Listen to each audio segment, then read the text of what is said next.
to the likely consequences of its use.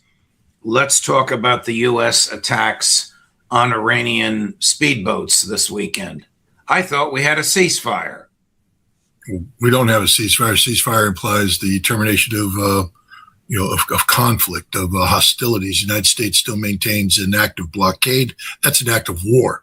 And the United States continues to behave in an extraordinarily provocative manner. So Donald Trump is agreement incapable. This is something Sergei Lavrov has said repeatedly, and it's being played out. The man is literally insane. He suffers from a diagnosable mental illness, malignant narcissistic personality disorder. This man is incapable of staying the course. The inconsistencies of his social media postings are only matched by inanity of their content. So I don't know what the world expects from this. There is an absolute necessity for the Strait of Hormuz to be opened up, and I believe it will be. But the idea that the United States, especially led by Donald Trump, is going to sit down and enter into a comprehensive deal with Iran and keep that deal is absurd in the extreme. There will be no deal. The question now is, what pressure will China and Russia put on Iran to accept the reality that you can't do diplomacy with the United States, and so you'll figure out. It's like I had a Russian say, "How do we deal with the United States? You can't make a deal with these people. How do you work with them?" And I said, "Well, how do you work with the weather?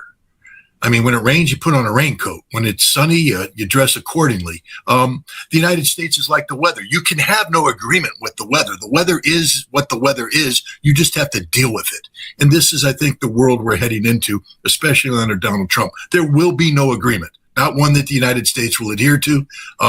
There will be an understanding, and probably one that allows oil to flow through the Strait of Hormuz because the global economy demands this. But Donald Trump is insane, literally insane. And he will not allow an agreement to take place, especially when he lost this war. Iran's not going to give him something at the negotiating table that Trump didn't earn on the battlefield. Iran is not a defeated nation. Iran holds all the cards. They're ready to hook and jab. China just is telling them, please don't escalate because we really do need this oil. So aside from the fact that Trump is the way you have described him, how could there ever be a diplomatic solution with Trump because of the issue of Israel? Netanyahu will use all of the tools at his disposal if Trump tries to enter into some sort of an agreement that results in a termination of hostilities to make sure that hostilities are not terminated. He's not going to give up on slaughtering in Lebanon and slaughtering in Gaza because Donald Trump tells him to, or will he? Yeah, Netanyahu holds absolutely no cards here. Look, let's put it this way. Every advantage Netanyahu has is political in nature. Does Israel physically threaten the United States? Not on your life. Do they, the Epstein files? No. Israel has a pro-Israeli lobby that has captured the American body politic. The American body politic consists of Congress and the presidency. And right now, Israel feels that they have political control. But American politics is driven by a different reality. It's called money. And as long as the pro-Israeli lobby can buy off Congress and Congress can convince their constituents that they will continue to prosper even though they've been bought off, the constituents will turn a blind eye. But Bill Clinton's 1992 campaign, James Carville putting a yellow sticky on the door of the war room, is a wake-up call to everybody, including Israel. It's the economy, stupid.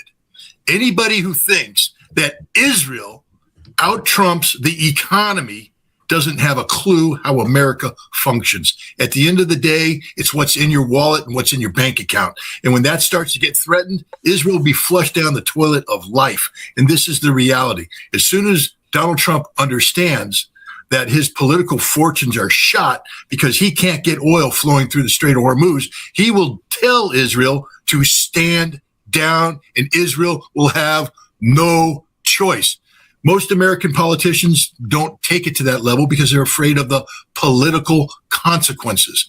But when the political consequences are linked to the economy and the economy is being tanked by Israel, we know which way the United States will go. So when Donald Trump says Benjamin Netanyahu will do what I tell him, and others say it's really the other way around, Donald Trump will do what Benjamin Netanyahu tells him, you're of the view that Donald Trump is correct, that he can tell Netanyahu, cool it, and he'll have no choice but to do so.